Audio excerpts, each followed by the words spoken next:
नमस्कार, मैं बकुल डोनाल्ड। आप देख रहे हैं केकेसी न्यूज़ 24। केकेसी न्यूज़ 24 में आप सभी दर्शकों का हार्दिक स्वागत है।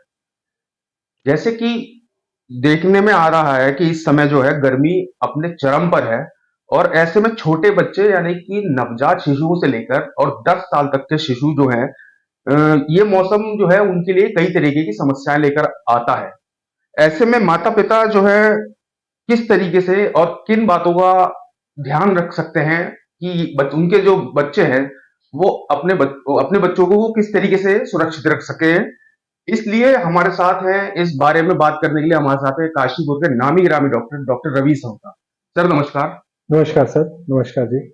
सर अक्सर देखा जाता है कि छोटे बच्चे जो हैं वो इस गर्मियों के मौसम में अलग अलग तरीके की बीमारियां जैसे स्किन एलर्जी हो गई, डिहाइड्रेशन हो गया, इस तरीके की काफी परेशानी देखने को मिलती है। तो सर गर्मी के इस मौसम में नवजात शिशुओं और छोटे बच्चों को सबसे बड़ा जो खतरा है वो क्या होता है? देखिए, बहुत अच्छा सवाल किया आपने। अगर हम इसको ऑर्गन वाइज डिवाइज कर लें, तो अगर हम सबसे पहले स्किन के बारे में बात करें, तो स्किन पे रैशेज होना एक आम बात हो जाती है और इसको हम लोग प्रिकली हीट भी बोल देते हैं। जी। इसके अलावा जो सन बर्न्स होते हैं, ये थोड़े रेड कलर के होते हैं और ये यूजली सन एक्सपोज एरियाज में होते हैं। सन एक्सपोज एरियाज में होने की वजह से वहाँ पे काफी दर्द भी होता है और जो स्किन की जो ऊपर वाली जो परत होती है वो यूजली उतर जाती है, चमड़ी उतरने स्टार्ट हो जाती है। इसको कैसे बचा सकते हैं हम लोग? इसको बचाने के लिए sunscreen lotion usually SPF more than 50 वाला यूज कर सकते हैं। जी। अब बात करते हैं दिमाग की। तो गर्मी की वजह से ब्रेन के ऊपर असर पड़ता है। यूजुअली ना जो टेम्परेचर कंट्रोलिंग सिस्टम होता है वो अफेक्ट हो जाता है। जी।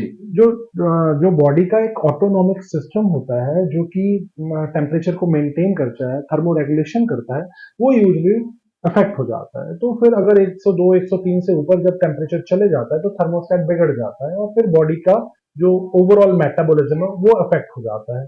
हीट स्ट्रोक उसी को ही बोलते हैं। जी। फिर हम बात कर लेते हैं हार्ट की। तो हार्ट में जब जब गर्मी होती है थोड़ा खून का पतलापन हो जाता है और ऑक्सीजनेशन के लिए खून का जो दौरा है हार्ट की तरफ को ज्यादा चलता है। हार्ट को ज्यादा पंप करना पड़ता है।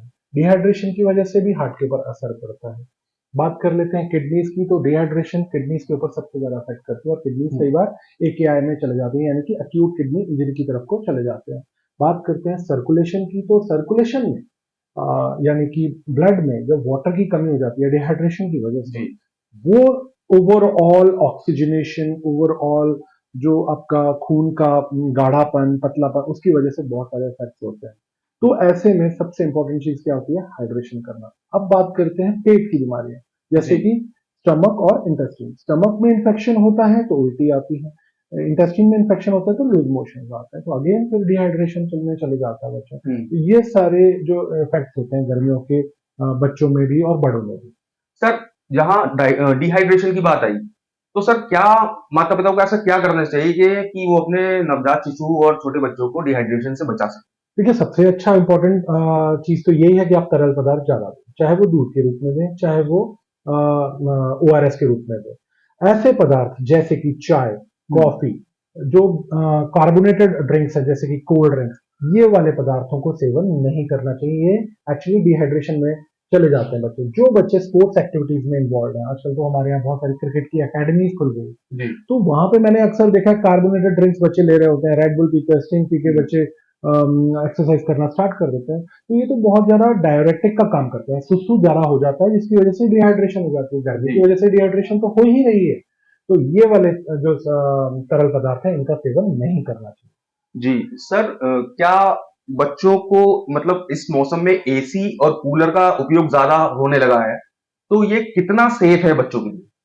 देखिए, एसी का जो फॉर्मूला है ना, एसी आपकी बाहर की जो स्वच्छ हवा है उसको अंदर कभी भी नहीं लाता। वो कमरे की जो हवा है उसी को रिसर्कुलेट करता रहता है। अगर आपके एसी के वेंट्स में वायरस या बैक्टीरिया कोई जमा हुआ है, फंगस जमा हुआ है, तो वो वहीं पर ही सर्कुलेट होता रहेगा, जो आपके बच्चे के लिए और आपके लिए भी अच्छा नहीं है।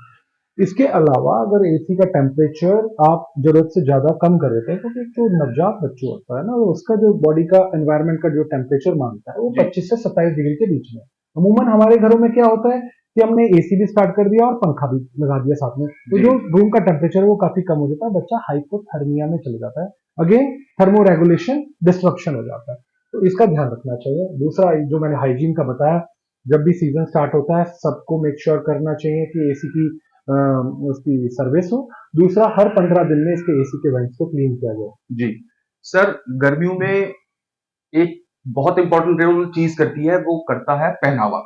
तो सर, आप पहनावे को लेकर क्या कहना चाहिए? किस तरीके की ड्रेस यूज़ करनी चाहिए बच्चों के लिए? देखिए, बच्चों के लिए लेयरिंग बहुत एक इम्पोर्टेंट चीज हो जाती है। अगर नवजात शिशु है, जो कि पहले 3 महीने के जो बच्चे हैं खासकर, उनके लिए एक एक्स्ट्रा लेयर की जरूरत पड़ती है, पर वो जो जी, एक्स्ट्रा लेयर है ना, वो मोटी नहीं होनी चाहिए। ठीक है। अगर माँ ने एक जोड़ी कपड़ा पहना है तो उससे एक एक्स्ट्रा जोड़ी आप बच्चे के लिए पहन सकते हैं, और हल्की पतली कॉटन की कैप्स, कॉटन के मिटन्स आप यूज कर सकते हैं बच्चों के लिए। बड़े बच्चों के लिए, जो 3 महीने से ज्यादा बड़े बच्चे हैं, उनके लिए मैं बोलूंगा कि एक सिंगल लेयर ही इंपॉर्टेंट है, और कॉटन जी, के ही कपड़े होने चाहिए। सिंथेटिक कपड़े जो होते हैं, वो बच्चे को जो पसीना आता है उसको सोखने में, इनफैक्ट वो इंसुलेशन का काम करते हैं, और हुँ, गर्मी ज्यादा बढ़ जाती है, तो फिर जी, वो बच्चे को नुकसानदायक होती है। अगर आप बच्चे को ज्यादा लेयर्स कपड़े के पहना देंगे तो बच्चे को बहुत ज्यादा पसीना आ जाएगा, अंदर हुँ, ही अंदर ठंड लग जाएगी, अंदर ही अंदर उसका डिहाइड्रेशन में चला जाएगा। जी। सर, एक लास्ट सवाल की तरफ चलते हैं। जैसे पेरेंट्स को अगर दिखे कि हाँ, बच्चे को जो है लू लग रही है या बच्चा जो है हीट स्ट्रोक में जा रहा है, तो सबसे पहला काम उनको क्या करना चाहिए? देखिए, सबसे इंपॉर्टेंट चीज हीट स्ट्रोक से बचने के लिए यही है कि जब पीक सन का लाइट होता है, हुँ, जब इंटेंसिटी पीक आवर्स में होती है, तो तब बच्चा बाहर ना ही जाए तो अच्छा है ना। और जी, ये यूजुअली 11 बजे से 3 बजे के बीच में रहता है। दूसरा चीज होता है हाइड्रेशन मेंटेन करना, यानी कि तरल पदार्थों का बार बार सेवन करना। मैं बच्चों के माँ बाप को हमेशा ये सलाह देता हूँ, हर जागते हुए घंटे में आपको 1 गिलास पानी बच्चे को पिलाना ही चाहिए। जी, ये बहुत इंपॉर्टेंट हो जाता है। तो अगर आप हर घंटे में 1 गिलास पानी पिलाएंगे बच्चे को, तो वो अच्छा रहेगा। जहां पे बच्चे को दस्त और उल्टी हो रहे हैं, केवल पानी से काम नहीं चलेगा, वहां पे हमें नमक और चीनी दोनों को देना जी, पड़ेगा। अब नमक और चीनी कितना देना होता है, अगर घर में देसी नुस्खा अगर रखना है, तो 1 मुट्ठी चीनी और 1 पिंच 3 उंगलियों वाली नमक 1 लीटर हुँ, पानी में आप देंगे, तो ये घर में बना हुआ देसी ओआरएस है। जी, ठीक है। अगर आप देसी ओआरएस नहीं बनाना चाहते तो बाजार से इलेक्ट्रॉल ओआरएस वगैरह आप ले सकते हो, और इसको 1 लीटर पानी में बनाकर बच्चे को सेवन करा सकते हैं। जी। थैंक यू डॉक्टर साहब अपना कीमती समय देने के लिए हमको। तो आपने सुना किस तरीके से डॉक्टर रवि सहोता ने पेरेंट्स के लिए खास तौर से एक ऐसी की अवेलेबल करा दी है कि आपको परेशान होने की कोई जरूरत नहीं है।